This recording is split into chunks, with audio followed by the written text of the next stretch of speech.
અમરેલીથી સમાચાર અમરેલીમાં પવન સાથે જોરદાર વંટોળ જોવા મળી રહ્યું છે। વડિયા બસ સ્ટેશન વિસ્તારમાં વંટોળ અને ધૂળની ડમરી સાથે પવન ફૂંકાયો છે। એસટી બસ સ્ટેન્ડ પર અને આજુબાજુના રસ્તાઓ પર પવનનો વંટોળ આવ્યો છે। એસટી બસ સ્ટેન્ડ પરના રસ્તાઓ પરની દુકાનોના હોર્ડિંગ્સ અને છાપરા હચમચી ગયા છે। અચાનક જ પવનનો જોરદાર વંટોળ આવતા ધૂળની ડમરીઓ ઉડી હતી। હાલમાં જે જાણકારી મળી રહી છે તે અમરેલીના દ્રશ્યો પરથી આપ જોઈ રહ્યા છો, પરંતુ આવી પરિસ્થિતિ અનેક વિસ્તારોમાં પણ હોવાની જાણકારી છે। અનેક વિસ્તારોની અંદર હવામાં વધારો જોવા મળી રહ્યો છે। તેજ ગતિના કારણે પરિસ્થિતિ એ છે કે વડિયામાં જે રીતનું વંટોળ છે, વાતાવરણમાં જે વંટોળ જોવા મળી રહ્યું છે તેવા અનેક વિસ્તારમાં થયું છે। વધુ માહિતી ન્યૂઝ 18 સંવાદદાતા રાજન પાસેથી મેળવીશું। રાજન, શું પરિસ્થિતિ છે અમરેલીની અંદર? સિદ્ધાર્થ, આમ તો છેલ્લા કેટલાક દિવસથી તાપમાનનો પારો સતત વધી રહ્યો છે અને એના જ ભાગરૂપે અમરેલી જિલ્લામાં ઉનાળાએ દસ્તક દીધી હોય તે પ્રકારનો માહોલ છે। ખાસ કરીને વડિયા અને આસપાસના વિસ્તારમાં આ પ્રકારે પવનો ફૂંકાઈ રહ્યા છે, ધૂળની ડમરીઓ ઉડી રહી છે। અત્યારે આપ જે દ્રશ્યો જોઈ રહ્યા છો એ વડિયા એસટી ડેપો આસપાસ વિસ્તારના દ્રશ્યો છે ને આપ જોઈ શકો છો કે કઈ રીતે ધૂળની ડમરીઓ ઉડી રહી છે અને આ પવનના કારણે જે આસપાસમાં દુકાન આવેલી છે એના બેનર અને હોર્ડિંગ્સ પણ હચમચી ગયા હતા। એટલે એકંદરે હવે કહી શકાય કે આ ઉનાળાની શરૂઆત થઈ ચૂકી છે અને ઉનાળો આકરો પણ રહે તેવા પણ એંધાણ વર્તાઈ રહ્યા છે। સિદ્ધાર્થ, રાજન, ફક્ત એક વિસ્તાર પૂરતું આ છે કે સમગ્ર વિસ્તારની અંદર અથવા જિલ્લાની અંદરની આ પરિસ્થિતિ છે, એવી કોઈ જાણકારી? સિદ્ધાર્થ, અત્યારે હાલ જે રીતે વિડીયો અને સમાચારો મળી રહ્યા છે તે મુજબ વડિયા અને આસપાસના વિસ્તારમાં આ પ્રકારના વંટોળ ઉઠી રહ્યા છે, પરંતુ જિલ્લાના અન્ય કોઈ વિસ્તારમાં આ પ્રકારની સ્થિતિ હોય તેવા હાલ સમાચાર નથી। જી રાજન, આભાર સમગ્ર માહિતી બદલ। તો હાલમાં વડિયામાં વંટોળિયું વાતાવરણ જોવા મળી રહ્યું છે। જે રીતના હાલમાં જે દ્રશ્યો જોવા મળ્યા છે, જે સ્થાનિકોએ વાતચીત કરી છે, આખા જિલ્લાની શું પરિસ્થિતિ છે તે તો તમામ વિસ્તારમાં તપાસ કર્યા બાદ ખ્યાલ આવશે, પરંતુ મોટાભાગના વિસ્તારોની અંદર આવી પરિસ્થિતિ એ માટે પણ માનવામાં આવી રહી છે કારણ કે ભારે પવન ફૂંકાઈ રહ્યો છે, જેના કારણે આ વંટોળિયું જે છે તે આવ્યું હોય તેવું માનવામાં આવી રહ્યું છે। ગુજરાતના જાણીતા કલાકાર વિક્રમ ઠાકોર નારાજ થયા છે। વિધાનસભામાં કલાકારોનું કરાયું હતું સન્માન। વિધાનસભામાં કલાકારોને બોલાવ્યા હતા। ઠાકોર સમાજના કલાકારોને ન બોલાવતા નારાજગી છે। સોશિયલ મીડિયામાં વ્યક્ત કરી છે નારાજગી। તેમણે નવગણજી સાથે ચર્ચામાં વ્યક્ત કરી છે નારાજગી। વિક્રમ ઠાકોરે વ્યક્ત કરી નારાજગી। બીજા સમાજના કલાકારોને બોલાવો છો, ઠાકોર સમાજના કલાકારોને પણ બોલાવવા જોઈએ। મને બોલાવો ન બોલાવો એનાથી નિસ્બત નથી, સરકાર તમારાથી ચૂક થઈ છે। ઠાકોર સમાજના કલાકારોને કેમ ન બોલાવ્યા તેવો પણ સવાલ તેઓએ કર્યો છે।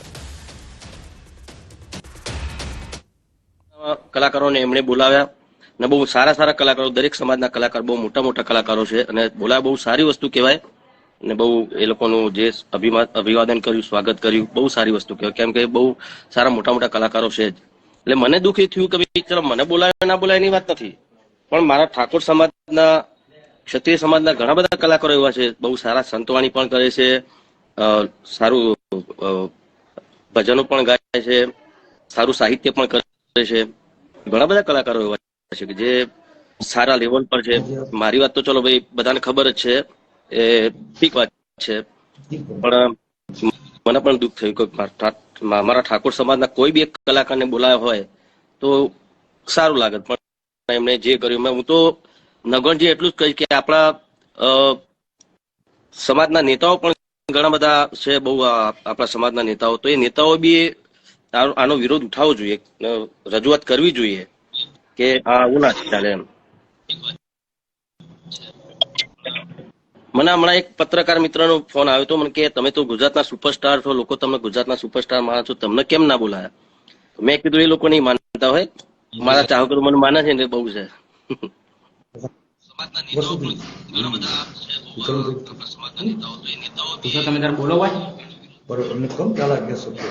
બોલો ને ગોળજી, તમારે કઈ બે શબ્દો સંદેશો સમાજને હું આપવા માંગુ છું કે ઠાકોર સમાજના કલાકારોનું અપમાન એ સમગ્ર ઠાકોર સમાજનું અપમાન છે। બીજા નંબરમાં ઠાકોર સમાજને અપીલ કરવા માંગુ છું મસ્તક નમાવીને કે સમાજનો કોઈ પણ પ્રોગ્રામ હોય, સમાજનો કોઈ પણ કાર્યક્રમ હોય તો પ્રથમ પસંદગી ઠાકોર સમાજના કલાકારોની કરો। સમાજનો પૈસો સમાજમાં રહે એ સૌથી સારું। તો હોળી ટાણે કલાકારોમાં તંત્ર સામે નારાજગીનો રંગ જોવા મળી રહ્યો છે। એક તરફ કેટલાક કલાકારોને વિધાનસભામાં બોલાવી સન્માન અપાયું તો કેટલીક જગ્યાએ કલાકારોએ તંત્ર સામે નારાજગી પણ વ્યક્ત કરી છે। લોક સાહિત્યકાર દિવાયત ખવડ પોલીસ એફઆઈઆર ન લીધી જેના કારણે નારાજ થયા તો ગઈકાલે હકાભા ગઢવીને વિડીયો જાહેર કરવો પડ્યો હતો। રાજકોટ સિવિલ હોસ્પિટલમાં ચાલતી લાલિયાવાડીની સામે નારાજગી તેઓએ પણ વ્યક્ત કરી હતી। આ તરફ કેટલાક કલાકારોને વિધાનસભામાં બોલાવી સન્માન અપાયું પણ ઠાકોર સમાજના એક પણ કલાકારને આમંત્રણ ન અપાતા ગુજરાતના જાણીતા કલાકાર વિક્રમ ઠાકોર સમાજના કલાકારોની અવગણનાથી નારાજ જોવા મળ્યા છે। તેઓએ આરોપ લગાવતા પોતાની નારાજગીનો રંગ પણ વ્યક્ત કર્યો હતો। દાહોદ શહેરમાં તસ્કરોનો તરખાટ જોવા મળી રહ્યો છે। સોસાયટીમાંથી બાઇકની ઉઠાંતરી બાઇકની ચોરી સીસીટીવીમાં કેદ થઈ ગઈ છે। દાહોદ શહેરના જૂના ઇન્દોર હાઈવે પર માતંગી નગર સોસાયટી ચોરની ઘટના બની છે। ચોરીની ઘટનામાં એપાર્ટમેન્ટના પાર્કિંગમાં પાર્ક કરેલી મોટરસાયકલની ઉઠાંતરી થઈ હોવાની જાણકારી છે। દાહોદ પોલીસે અજાણ્યા ઇસમો સામે ફરિયાદ નોંધી તપાસ પણ હાથ ધરી દીધી છે। તો સીસીટીવીની અંદર સમગ્ર ઘટના જોવા મળી રહી છે। જે આવે છે એક મોટરસાયકલ જે છે તે ઉપાડી અને નીકળી જાય છે। બીજા વાહનની પણ ચોરી કરવાનો પ્રયત્ન કરે છે પરંતુ એનો મોકો ન મળ્યો અને જે હાથમાં આવ્યું તે લઈને ઉઠાંતરી કરી અને જતા પણ જોવા મળી રહ્યા છે। સમગ્ર ઘટના સીસીટીવીમાં કેદ થઈ જવાને કારણે પોલીસે સીસીટીવીની મદદથી આ ચોરોને પકડવા માટેના પ્રયાસ શરૂ કર્યા છે। ફરિયાદ નોંધી લેવામાં આવી હોવાની પણ જાણકારી છે। સુરતમાં પણ તસ્કરોનો તરખાટ છે। જહાંગીરપુરા વિસ્તારમાં એટીએમને નિશાન બનાવવામાં આવ્યું છે। બોલેરો કારમાં આવેલા 3 શખ્સોએ એટીએમને નિશાન બનાવ્યું। રાત્રિના સમયે એટીએમમાંથી ચોરીને આપ્યો અંજામ। લાખો રૂપિયાની ચોરી થયાની આશંકા છે। બુકાનીધારી શખ્સ સીસીટીવીમાં કેદ થયો છે। પોલીસે ઘટના સ્થળે પહોંચી તપાસ પણ હાથ ધરી દીધી છે। વડોદરાના શિનોર ગામે ચોરીની અલગ ઘટના સામે આવી છે। શિનોરના સિમળી ગામે રોકડ ઘરેણા કે અન્ય કોઈ ચીજવસ્તુઓ નહીં પરંતુ બકરાની ચોરી કરવામાં આવી છે। પશુપાલકના ગળે ચાકુ મૂકી ચોર 9 જેટલા બકરા ઉઠાવી ગયા।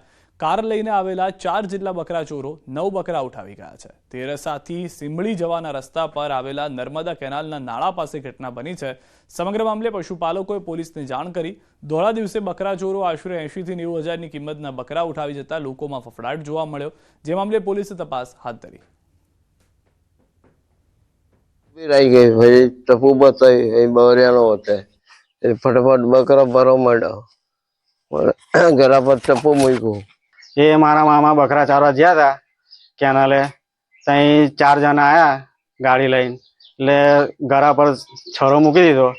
પછી ધમકી આપીને પકડીને બકરા અંદર ગાડીમાં ઘાલવા માંડ્યા। પછી પૂરી દીધા બકરા અંદર અને લઈ ગયા।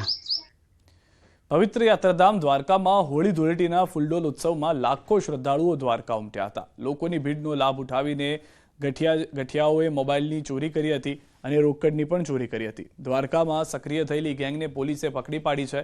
મોબાઈલ તથા રોકડ રકમની લૂંટ કરનાર સ્ત્રી પુરુષ અને બાળકો મળી કુલ 28ને પોલીસ સકંજામાં લેવામાં આવ્યા છે। તેઓ પાસેથી 12 મોબાઈલ ફોન 22,000 રૂપિયા રોકડા અને 2 ઓટો રિક્ષા પણ મળી આવી છે।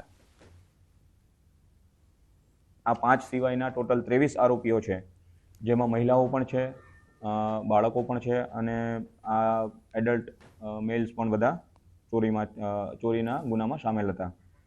તો આ જે ગેંગ છે આખી 28 જણાની એના વિરુદ્ધ 3 અલગ અલગ ગુના દાખલ કરેલા છે। એમાં તો ગુજરાતની અંદર 1-2 નહીં પરંતુ 4 અલગ અલગ ઘટનાઓ છેલ્લા 12 કલાકની અંદર જ પ્રકાશમાં આવી ગઈ છે કે જેમાં વાહનની ચોરી હોય મોબાઈલની ચોરી હોય તસ્કરોનો જે તરખાટ છે તે ખુલ્લેઆમ જોવા મળી રહ્યો છે। સુરતમાં એટીએમ તોડવું અથવા તો એટીએમમાંથી પૈસાની ચોરીનો પ્રયાસ કરો। વડોદરાની અંદરથી બકરા ચોરી કરવી 28 મોબાઈલ ચોર એક સાથે પકડાવવા તો સતત ગુજરાતની અંદર કાયદા વ્યવસ્થાની પરિસ્થિતિ જે છે તેને લઈને નાગરિકો ચિંતામાં જોવા મળી રહ્યા છે।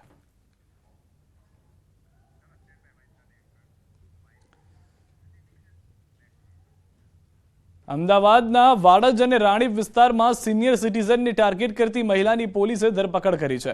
આ મહિલા ધાર્મિક કામ માટે રૂપિયાની જરૂર છે તેમ કહી છેતરપિંડી કરતી હતી। વૃદ્ધ બેંકમાંથી પૈસા ઉપાડી પૌત્ર સાથે ઘરે આવતા હતા। તે સમયે આરોપી મહિલાએ વૃદ્ધના પૌત્ર અને માતાને ઓળખતી હોવાનું જણાવ્યું અને પૈસાની જરૂર હોવાનું કહીને 1 લાખ રૂપિયા લઈ લીધા। ત્યારબાદ ઘરે મૂકી જવાના બહાને રસ્તામાં ઉતારી જ ગયા મહિલા ફરાર થઈ ગઈ હતી। આ પહેલા પણ મહિલાએ ધાર્મિક વિધિના નામે પોતે ઓળખીતા હોવાનું કહીને છેતરપિંડી કરી હતી। આ પ્રકારની 2 ઘટનાઓ રાણીપમાં બની હતી। આ મહિલાએ કરેલા 3 ગુનાના ભેદ ઉકેલાયા છે। આ મહિલા આરોપીએ વિશ્વાસ કેળવીને નજીક જઈને હું તમને ઓળખું છું, તમારા ભાડુઆત થાઉં છું એમ કહીને તથા અન્યને મારે હવનની પૂજા સામગ્રી જોઈએ છે, હવન કરાવડાવવું છે, પ્રસાદ લેવા માટે જવું છે એમ કહીને વિશ્વાસ કેળવીને તેમની મીઠી મીઠી વાતોમાં લાવીને એકના પાસેથી 1,25,000 તથા અન્ય પાસેથી 30,000 રૂપિયા વિશ્વાસ કેળવી અને છેતરપિંડી કરી મેળવી અને છેતરપિંડીનો ગુનો રજીસ્ટર અત્રે કરવામાં આવેલ છે. ભાવનગરના પાલીતાણામાં પ્રેમ પ્રકરણમાં ખૂની ખેલ ખેલાયો. પિતાએ જ પુત્રીને મોતને ઘાટ ઉતારી. પાલીતાણા તાલુકાના રાણપરડા ગામે યુવતીને અન્ય જ્ઞાતિના યુવક સાથે પ્રેમ હતો, જે અંગે પરિવારને જાણ થતા યુવતીના પિતા અને કાકાએ 19 વર્ષીય જલ્પા રાઠોડને મોતને ઘાટ ઉતારી.